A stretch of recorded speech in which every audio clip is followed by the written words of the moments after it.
And today's guest on the Financial Planner Live podcast is Samantha Russell. She is the chief evangelist for a company called FMG, who are a platform for financial planners to improve their marketing. Our platform allows them to manage all of their marketing from one place. She is based in the USA, where there are 300,000 financial planners, and she looks to support as many as she can to help them generate new client inquiries. I love giving people tactics, really allow you to hone in and create a process. So today we take a deep dive in some of the hints and some of the tips that she passes on to these financial planners, and you can learn them as well. And the great news is she is coming across the pond to deliver workshops in the UK in a few months' time. So you can find out about those workshops, how to get involved, and if you stick around to the end, we'll tell you about a free gift that she's got. It's going to give you loads of marketing hints and tips to attract your financial planning business. You're going to love this episode. You're going to love Samantha. Make sure you give her a follow.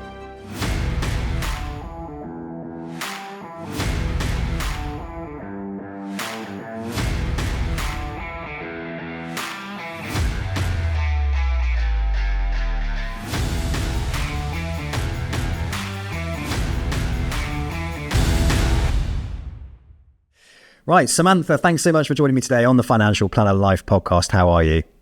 I'm well. How are you? I'm awesome. Thank you very much. Yeah, awesome. Been a very busy week of strategy around the Financial Planner Life. I'm going to take Financial Planner Life to another level, which I'm really, really excited about. And this week's all been about how am I going to drive a bigger audience, and how am I going to look to further monetize my audience as well. So we can talk about that for sure. Fantastic, because I think it's a hot topic, and I think financial planning, I don't know what it's like in America, okay, and we'll get into, you introduce yourself in a minute, but I don't know what it's like in America, but in the UK, financial planners are quite a bit behind when it comes to marketing and how best to use it to generate clients or retain clients. What's it like in the USA? Yeah, we definitely have. So I think there's over 300,000 financial advisors, so it definitely runs the gamut. I'm really lucky that I get to work alongside some firms that are really ahead of the curve and doing great things. But I would say probably about 80%, they went into this business to help people with their finances, not to be a marketer, and maybe sometimes not even to be a business owner. They wanted to be an investment manager or a financial planner, and then they kind of become an accidental entrepreneur, and they have to think about, how do we grow this thing? So I love giving people tactics and strategies that simplify and really allow you to hone in and create a process so that you can just get back to what you want to be doing, what you're good at doing, and know it's going to work. But I think if there's maybe one thing to remember is that if you want good marketing and you want good organic growth beyond just your clients referring people to you, then you do have to put in some work. Huge. Yeah, massive amounts of work. Marketing is a lot of work in whatever way that you do it. And there are so many different intricate areas of marketing, and you don't quite know where to start and what's going to give you the biggest return on investment. It's very, very shiny object syndrome. And I think when you don't have a good understanding of it, you can spend a lot of time wasted in areas where it's probably not best needed. So it is worthwhile speaking to experts. So you're an expert, obviously, in marketing, which is why we've got you on the podcast today. For those that don't know you, Samantha, can you give us a bit of an insight into who you are, what you do? Yeah, so I'm Samantha Russell. My official title, one of many titles, is Chief Evangelist at FMG. FMG is a digital marketing all-in-one platform built specifically for financial advisors. We don't currently serve advisors in the UK, but it's something that we're exploring. We primarily work with advisors in the US and some in Canada. And our platform allows them to manage all of their marketing from one place. So it's like bringing in your email marketing campaigns, your social media, scheduler tool, your website management system. It integrates with CRM. You can launch events and collect registrations. And we give you timely content. So obviously in the US, there's basically something every day happening in the market based on what's going on. And, when there's breaking news overnight and everybody's freaking out about it, we'll create pieces of content for advisors that they can use as is or edit and make their own. And the way I really got into this was my late husband and I started a business back in 2014 where we saw a real need for advisors to have better marketing. I was in PR, he was in design, and we had one client that was a financial institution, and they were a really, really big institution here in the US. And when we started working with them, we saw that all the advisors underneath them had pretty terrible marketing. And we thought there has to be a better way to help these folks. So we built a tool called 20/10 that was then acquired by FMG in 2020. And so now a big part of my job is just, really staying ahead of what's working, what isn't working, what's changing, because it's always changing in marketing, pretty much monthly at this point. The algorithms change, what consumers pay attention to changes. And so I get out there and I talk with people on the ground and I look at the intersection of marketing, technology, and finance. So you're in the UK soon, aren't you? This is how we're connecting. Because we've obviously messaged each other back and forth, and then Paul Bradley, great guy, tagged me on your post as well, just because he recognised it. Yeah, great guy. So he's coming. You're coming to the UK. Why are you coming to the UK? Is it to promote FMG, or is it just for your own personal sort of experience? It's you ever put things out in the world and manifest it, and it sort of then comes into existence. You have to pay attention to it. So I had always wanted to study abroad when I was growing up, never was able to. And my husband, he was a professor at Penn State in addition to his other jobs, serial entrepreneur. And we had always said, we're going to go, and after we sell our business, we'll go work in the UK just because it would be the easiest of all of the countries to start with. English speaking, lots of similarities. And then he unfortunately got really sick. And so we were never able to make that happen. And so I got asked to speak at a few conferences in the UK and do a few events, as well as FMG's exploring coming over and working in the UK and bringing our technology there for advisors. And so it was just this kind of perfect storm. And I thought rather than travel back and forth, once every few weeks this summer, I have little kids, they can miss a few weeks of school. So we're headed over on the 29th of April and we'll be through the end of July based in London. Fantastic. Well, I'll definitely catch up with you because I'm in London in June. So that'd be great to meet up. I should mention, I'm going to be hosting some marketing workshops too, live in-person events. So I'll give you the link. You can put it in the show notes. Give me the link. Give me the link and I'll put it in the show notes and we can put it on the LinkedIn share, which we put out next week for this episode. So that'd be great to drum up some. And what are you covering in those workshops? So really the idea is there's just so many firms that they don't really understand this fundamental shift in how people find and vet financial advisors today. So we're really going to start by laying out what does the buyer's journey look like when somebody's looking for an advisor, because it always is starting right from they know they need to do it, or they want to change, and then there's some sort of trigger that causes them to do it. And when they're making their decision, there's a couple ways it can happen. The older generations typically ask a few friends, who do you work with? And then they go and they look them up online. And they're looking to see, initially, maybe they get 3 names, of those 3 people, who do I feel the strongest connection with? Where I read what they write on their website and I think, yes, this firm works with people just like me. Maybe I'm a business owner and I feel like I am just not taking advantage of different tax strategies. And I'm really thinking about succession planning. And I land on a website and it just says, getting you to financial freedom. Well, they came highly recommended, but it doesn't say anything to me. But then the next website I go to says, we work with business owners, throughout this area, helping them to do this, this, and this. And if you're thinking about selling in the next 10 years, these are the common questions we will help you work through. You're going to go, I'm going to make an appointment with them first, right? And so even if someone is coming through a referral, the idea of how they find and vet an advisor is really fundamentally changed. And now we have all these AI tools as well, right? People, they're not even asking just their friends. They're going into ChatGPT and asking, hey, give me a list of the 10 best advisors in London that work with young families who've acquired X amount of wealth. And ChatGPT is giving them a list. So it's just really, really changed.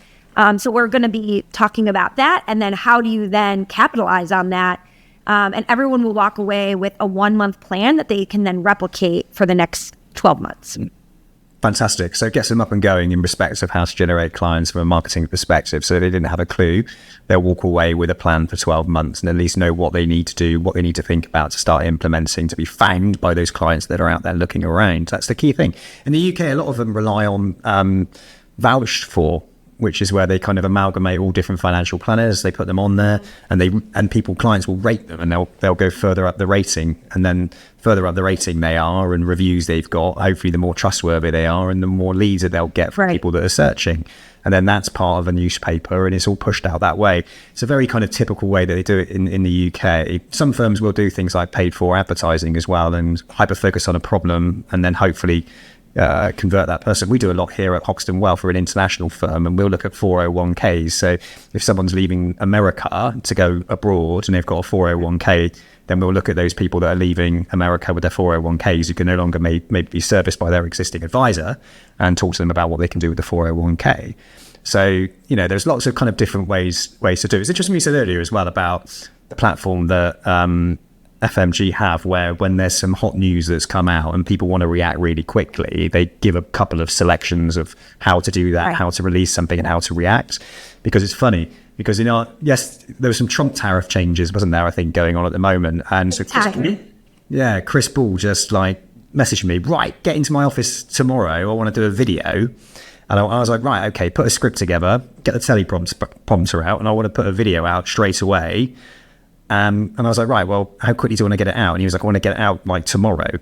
So it's funny, isn't it? Because there's ways to react to news which would make someone feel comfortable. The quickest way would maybe to pick up your mobile phone and just talk into it naturally, isn't it? Just hey. Another thing that's interesting is, the old school way, advisors would say, well, we don't really know what's going to happen from these tariffs. And we're going to end up going on camera and just saying, we don't really know what's going to happen.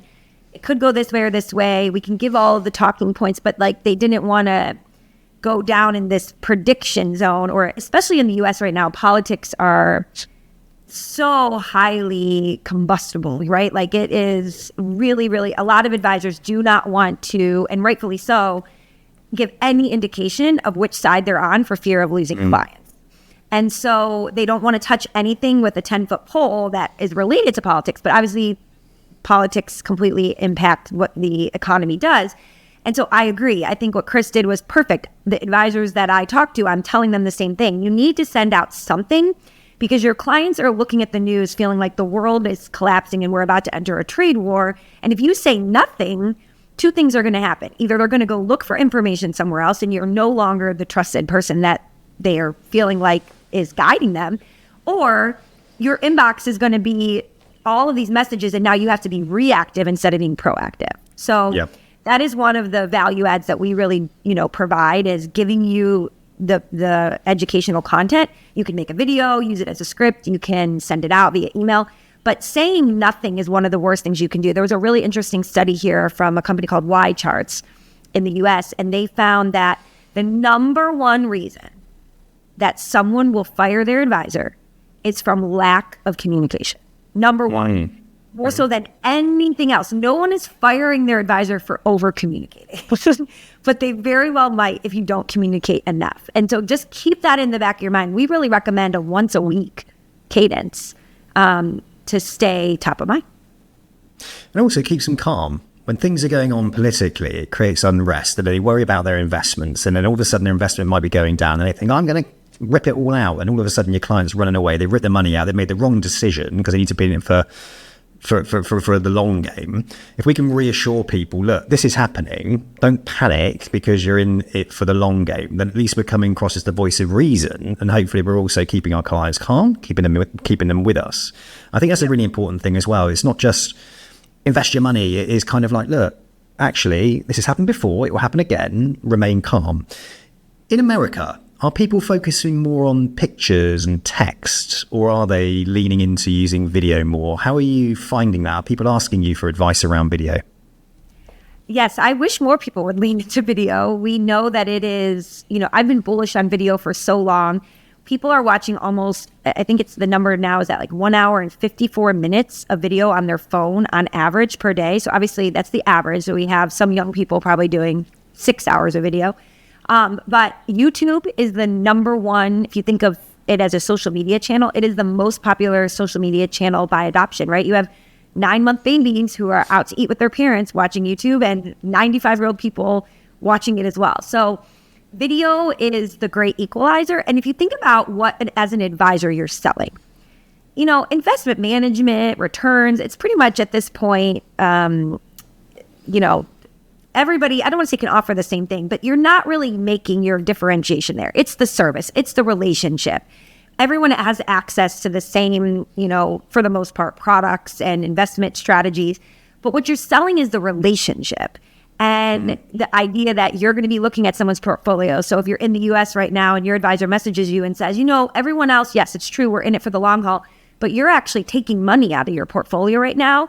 So we need to adjust your strategy a little bit.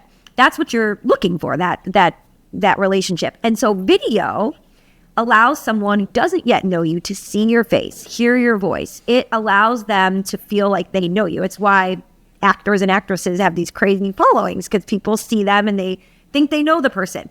If you're trying to build a business where someone's hiring you for the relationship, there is no better way to build that trust and rapport than to get on camera. 100%. I've known it myself. As soon as I started getting on camera, putting myself out there, it's exactly what you said. People, if I would phone somebody up, they'd be like, "Oh, hi Sam." God, it's like talking to somebody. It's like talking to some. Yeah, they take the call. No one never. Most of the time, don't turn me down if I want to have a chat with somebody. If I send them a calendar link, 9 times out of 10, they know who I am, which is perfect. Or if I do a voice note to somebody, they're like, "Oh my God, I listen to your podcast. It's really cool hearing a personalized your voice, message." And obviously if you put yourself out on LinkedIn all the time and you are sharing who you are, how you come across, your natural tone, even things like around your personal brand, because it's not just about turning up for business, it's about turning up for you as well. Who am I? What do I care about? Will my audience identify with some of the challenges or the struggles that I might have? Am I being honest? And there's things that I always like to share because I know that others would identify with it and then build that closer connection. As I always say, create that wonderful oxytocin that builds that connection even deeper. Yeah. I mean, if you think about, what in the past, before there was video and social media, you'd go to a conference and you talk with somebody and you learn about their family, you learn they love to golf, whatever. And there might be another vendor who had something very, very similar and their price was lowered, or maybe their product was better, but you love working with Joe. And so you kept working with Joe, right? Social media, video, sharing those personal anecdotes allows that to happen. I will say there's a few things though, if I could just give some quick tips, if anyone out there is listening and thinking about making video. Number one is the hook. The first 5 seconds makes such a difference in whether someone keeps watching or not. So one of the biggest cringe things I see people do all the time is they start by introducing themselves. They say "Hi, I'm Samantha Russell and I'm the chief evangelist at FMG." Well, you could have already lost someone who doesn't know what FMG is. They don't know me. They don't care. Instead, the first 5 seconds should be what someone is going to get out of watching the video, right? You can always introduce yourself by having a little caption that comes up on screen with your name and title. You could put it in the text. You could say it later in the video, but do not waste those precious seconds by introducing yourself. Instead, you tell a story, tell them what they're going to get out of it. Share something that's going to make them want to keep watching. And that also applies then for social media posts. The first line of your social media post has one job, and that's to get someone to read the next line. So those hooks, right? Don't spend hours making a piece of content and then seconds writing the first line. That's where you really want to spend a lot of your time, is what is that hook? With video, when you put your videos out on LinkedIn, and I do the same as well, you get quite a high engagement on your videos, right? Do you notice though that the impressions are a lot lower than what you would have if you were to put a picture out, for example?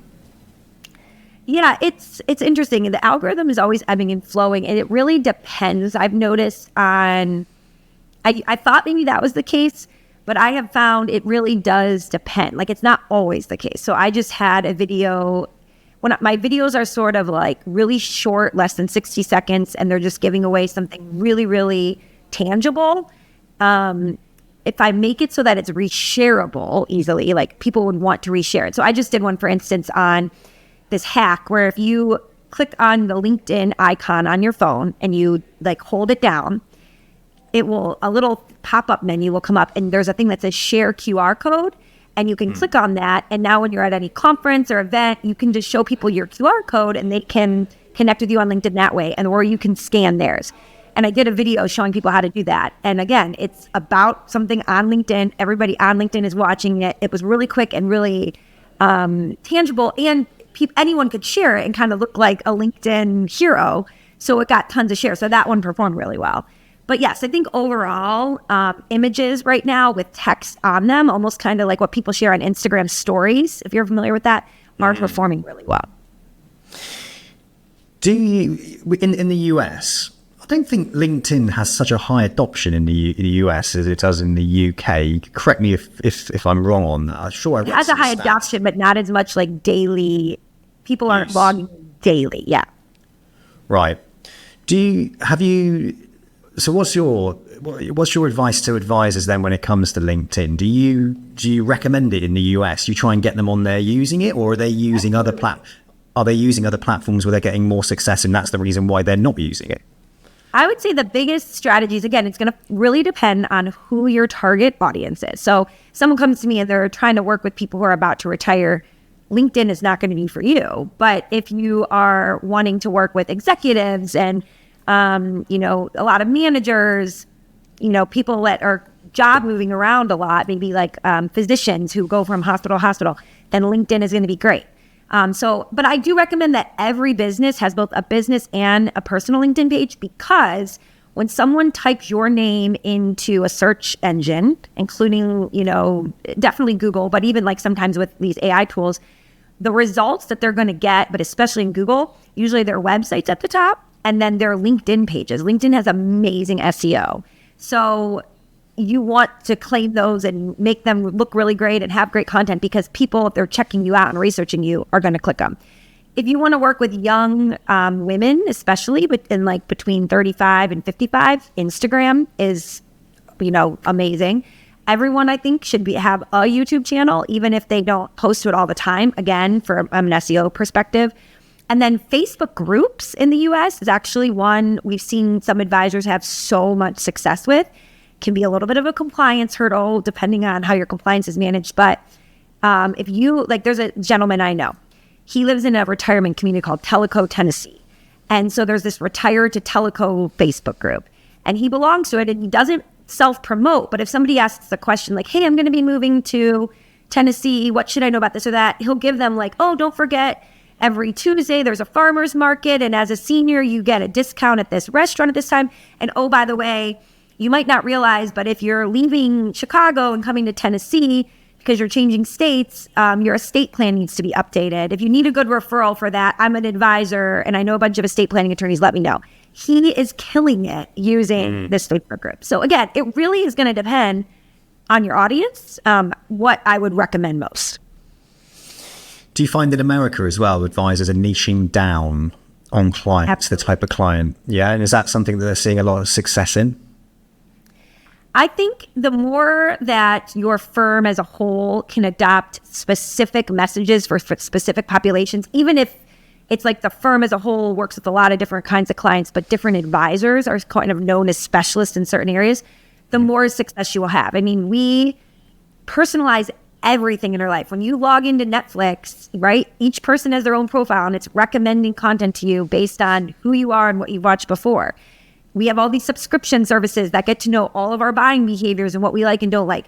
Nobody wants to work with a firm that just works with everyone. If you think of a magnet, in order for a magnet to attract people and work, one side has to repel, right? So it has to not be for everyone in order for it to work. So again, there are firms seeing great success that are large firms, but within the firm, individual advisors are specializing within certain segments. You mentioned earlier about AI and about people who are using AI to ask it questions such as, give me the top 10 best advisors in my local area. Yeah. I mean, that's a big one, right? So if we look at that, we consider what's known as, you told me this, answer engine optimization. Talk us through what that means and talk us through what financial planners really should be doing, or I'd love to know as well, because I don't think I'm doing enough of this. How do I turn up when someone says, who's the best financial planning company or who's the best financial planning podcast? Talk to us about that AEO. Yeah. So it's definitely a little bit of the Wild West right now. But think about if you go to Google and you search for something, most of the time you're not just typing in the word burger like we used to search forever ago, right? Or burger recipe. You would say something like the best burger recipe using ground turkey instead of ground beef, because that's what you have. Or you might search the best burger restaurants in San Diego. So or what is the best burger restaurant in San Diego? They're very question-based and they're very, very specific. And then let's just use Google as an example. When Google gives you the answer, in most cases, you do not need to even click to read the website. You can just get the answer right at the top of the page, right? They might give, they're starting to add little links where they'll show where they source the info from. But ChatGPT, if we ask it a question, it just gives us the answer. It's not directing us to a website. So that's a whole other question about, well, should I still bother having a website? Yes, you should. We can talk about that in a minute. But from the AEO perspective, what you need to do is a few things. Number one, it is going to look, if someone's asking specifically for the best financial advisor for X situation, it is specifically going to look at reviews.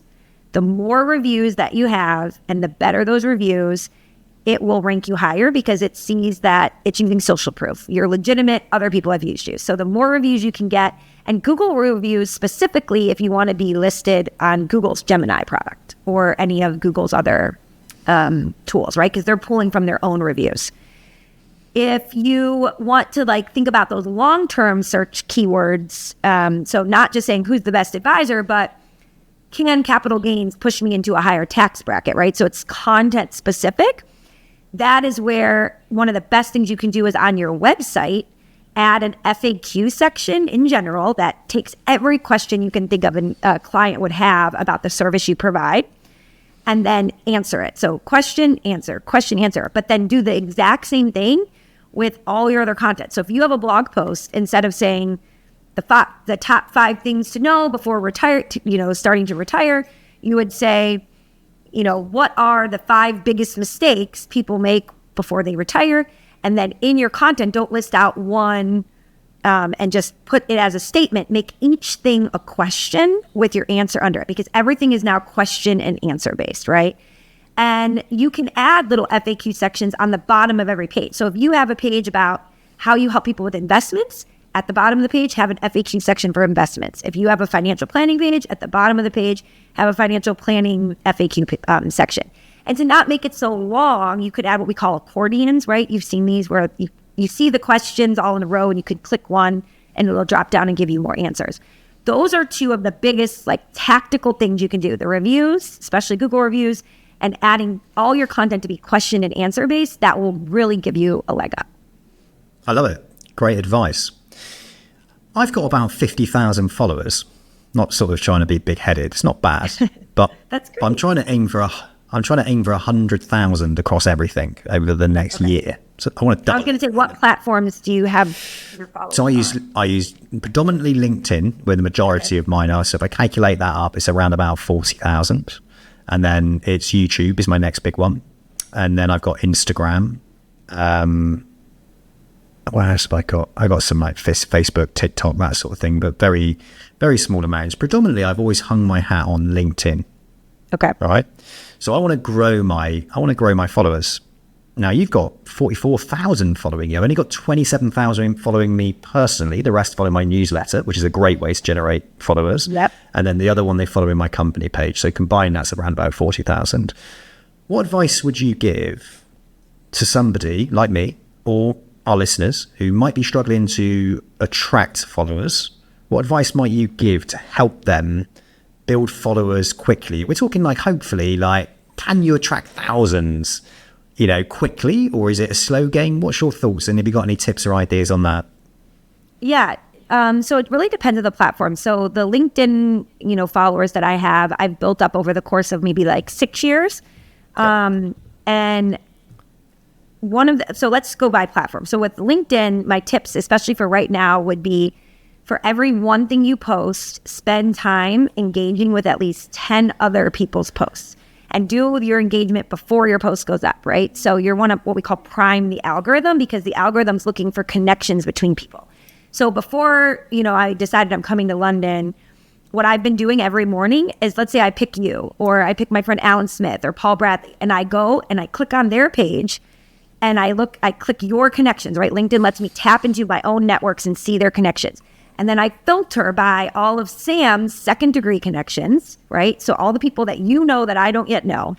And then I would click on their picture, and the last thing they posted, if it's someone I want to connect with, I just leave a comment on it. So I want to connect with really big wealth managers in the UK.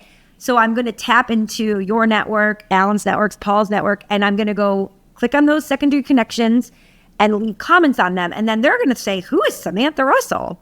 They're going to go to my profile, see that we know each other, and then see that I help financial advisors with marketing. And hopefully they'll say, oh, yeah, this is someone I want to connect with. But I'm not even starting with the connection request. I'm starting with the commenting. So that would be tip number one.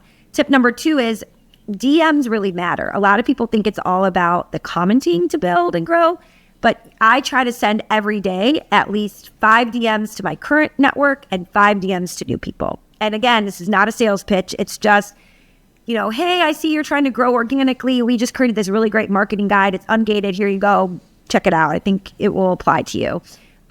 Or if there's a firm I work with, hey, I think your advisors would really love this LinkedIn QR code tip. Here you go. So with LinkedIn, it's really about comments. It's about the DMs. And then, of course, the content you actually post. I used to try to post at least once a day. I really pulled back a little bit, and I'm more like 3 or 4 times a week. And I spend a ton of time focusing on that first line hook. What is going to get someone? So one of the ones that's working really good for me lately is people, you ever hear of the pratfall effect? People like kind of seeing people make mistakes and learning from it, and they can relate to that person. So one of my favorite hooks lately is, I used to do X, whatever the mistake is, until I learned Y. Everybody wants to know, how did you fix it? So that's a really great hook. So yeah, I would say that would be my biggest tip for LinkedIn. And I'll stop there because maybe you have a different platform you want me to talk about next. No, that's fine. I LinkedIn, predominantly a lot of our listeners are really on LinkedIn. But okay, do you do much on Instagram though? Because I know, like you talked about, yeah, a lot of women use LinkedIn, right? So if you look to build a female audience, we've had some great female financial planners on the podcast, and I'd love to be able to, talk directly to some of these women that are listening on the podcast. And if you've got some hints and tips around Instagram, that'd be amazing. Yeah. So I love Instagram. I actually. We have a Instagram for FMG and we give tips there and things, but I wanted to help people more with Instagram. And so I thought, I'm going to challenge myself to create an Instagram and see how fast I can grow it. So back in December, we love to travel. We do lots of travels. I started a little travel Instagram called Jolly Good Travel, and it is now at 30,000 followers since December. Wow. So I've been having so much fun exploring it. And what I have found works really, really well there are 2 things. Number one, Reels are what helps you get the most new followers. Carousels are what target the followers you have. And if you give them really good value with tips, they love it. And then stories. If you put your face on and show up in stories every day, and with Instagram, it's almost like you have a lot better audience engagement. I wish LinkedIn would allow you to do this, where you can, ask a poll question or have a little question box, and people could type in their questions and you can answer them live in real time. So what took me, I'm not at 43,000 or 44,000 yet, like I am on LinkedIn, but 3 months to get to 30,000. You can grow so fast on Instagram. Do you think the travel side of it is something that is quite attractive though on Instagram? Because if I go on there, I am inundated with travel stuff, because I think it's just one of those things that builds that vision of, getting away, peace and quiet, sitting on the beach, drinking a cocktail. Like, people love that. This escapism, isn't it? Essentially, it's escapism in escapism. Well, it's so visual of a platform that it definitely lends itself to beautiful photos. But I am not a beautiful photo taker or videographer, so my content is not beautiful in any way, shape, or form. Again, it's at Jolly Good Travel if you want to see what I'm talking about. But you'll see, like, one of the ones that works really well is just kind of get B-roll of yourself. So you could turn on your camera and you're working at your desk, and it's just 10 seconds, and then you put a caption over it saying something like, I'm a financial advisor, and I work with, I have over 50 clients that have retired with over $5 million. Here's the number one thing that they all did. And then people go into the caption and get it. So what the visual is, yes, it matters, but it can be really basic stuff, not even related to what you're talking about. There's a really great Instagram account called Personal Finance Club, and he doesn't even really use videos. He uses really great images. So he uses Canva to make images to show how small little behavior tweaks can change how you think about money, how your spouse thinks about money. And he has, I think, 500,000 followers. So yeah, I would say it's ripe for the taking for our industry because not that many advisors use it, and people are thirsty for really relatable finance content. Yeah, 100%. There's only a handful in the UK as well that really do go all out on the socials when it comes to video content as well, very visual content. It's the same with YouTube. There's only a handful of YouTubers that are financial planners that are dominating in that space. Right. It's an area that I'm moving into in the next 12 months. It's something I'm going to put a lot of time and energy and effort and budget into because I think it's just wide open to be, to be able to communicate directly with the client that you're looking for. The interesting stats you looked back earlier and we talked about like an hour and a half people consuming on their phones, right? So I kind of looked into also what is the most consumed pieces of content now that are out there at the moment. And top of the list is podcasting. So the long form podcast, audio and video is the most, it's got the most amount of complete watches or listens. So whether that's someone putting it on when they go to bed and falling asleep, I don't know. But it's got the most amount of stickiness when it comes to content. So podcasts are really like the last true form of long form content that's working, even better than you used to sit and watch TV and watch hours of a film or whatnot. I can't even do that these days. I tend to sit in front of the TV now. And I genuinely put a podcast on. I go up to my bedroom and I lie on my bed. I put a podcast on. It's like I've been listening. Think about how podcast lends itself to multitasking. And that is what we've all trained our brains to do is we can't sit in front of a TV and watch it without scrolling on our phone, folding laundry, doing something else. Like we don't know how to do that anymore. And so podcast is so great for that. And actually the tides are turning. So Buffer released statistics just the beginning of March showing that even so in January, Instagram changed the longest a reel could be from 90 seconds to 3 minutes. TikTok followed suit. And they're finding that the most watched to completion videos on TikTok are over 3 minutes long. I could understand that. I think I never really bought into that. Well, I did. I tell a lie, right? Obviously, I got addicted to the reels when you go onto Instagram. I think everybody does. It's like a drug, isn't it? But they're so kind of like dopamine destroying that it almost when you go on it, the fatigue of going onto a reel now is just too much. It's like, hang on, this is definitely bad for me. And it's interesting you said that because another area that I want to focus on. So I want to focus on good quality, sort of 10-minute long, educational, financial planning or financial education content. But I want to focus on the 1 to 2 minute long reels, highly produced, really great reels. Because at the moment, I'll put a long form piece of content out from a podcast and I might carve that up into little segments, right? Yeah, which is a great way to repurpose your content. But I do feel like it's getting old. And the way I look at it is have your podcast, which is your long form deep dive, right? You go long form deep dive into it. You can go as deep as you want. It's personal and all of that kind of stuff. And people love it and listen to it. And they'll do it when they're running or they'll do it when they're cooking or eating or whatever it might well be. You hit the nail on the head when it comes to that multi-purpose. But sometimes when they go and they try and find an answer to something, they want to know within 10 minutes, really. They'll give 10 minutes of their time to do it. But if they can know in 3 minutes or if they can know in 2 minutes, they're happy. But for some reason, 60 seconds, obviously, is not long enough. But we've had this idea that we should be doing it within 60 seconds. That's rubbish. It's not enough time. Because that's what the Instagram and TikTok gave us. So then everybody became conditioned to make them. I will say when you're growing your YouTube channel, a really good thing to do is, YouTube's algorithm balances the percentage completion with total minutes watched. So you want to have those longer form pieces. So you're going to really hike your total number of minutes watched.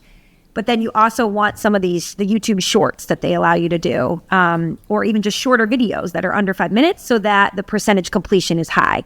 And so that's the sweet spot you want to have that you pay attention to is, how do you get people to do both? And so you really need a balance of those videos. I helped FMG and our previous company, 20 over 10, build our YouTube channel. And really can talk forever about YouTube SEO, but those are the two most important things.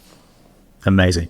Well, look, Sam, I don't want to give away too much because people can hopefully come along to your training workshops when you come over to the UK. So I want people to follow you. I want people to sign up to your workshops and go along and catch up with you and learn more. And obviously follow you on LinkedIn. I'm really looking forward to meeting you because I'm very, very interested in the USA. Obviously working for an international firm that has a US presence, and we're building out business in the US. We're doing very well in that respect. We want to keep on growing. I'm very excited about the USA. So I definitely want to meet up with you. I definitely want to learn more and more and more about the US and pick your brains a little bit further. I could obviously share about the UK. I know a thing or two about the UK when it comes to financial planning. And I think there's loads of things that we can share. And hopefully in the future, we can start to create some content together as well, because I think that would be really... that would be so fun. Yeah, that would be really fun. Yeah. Listen, it's been a lovely getting to know you today on the Financial Planner Life podcast. And if anyone wants to reach out to you, they can just check the show notes and there'll be some details in there. They can sign up to the workshop when you're over in the UK, and you definitely get the Sam Oak seal of approval. Yeah. So awesome. Really and looking... One more thing I will share, and I'll put it for you to put in the show notes. We just released the 2025 marketing guide specifically for advisors. It's 30 pages long, broken into 5 sections: websites, social media, email marketing, video, what am I missing? Events. And so for each section, I give you my best tactics. There's a link to watch a video with me teaching it to you. And so it doesn't matter where you are on the spectrum of your marketing, there's something great for everyone in there. So I'll put the link to it that you can share with everyone. Samantha, that's very kind of you. We'll get that shared out because I think lots of people will absolutely find that beneficial. I'd love to read through that as well. So Sounds really, really good. Samantha, so much for your time today. Really, really appreciate it. And I look forward to meeting you in the UK in a safe trip. Thank you. Can't wait. Cheers.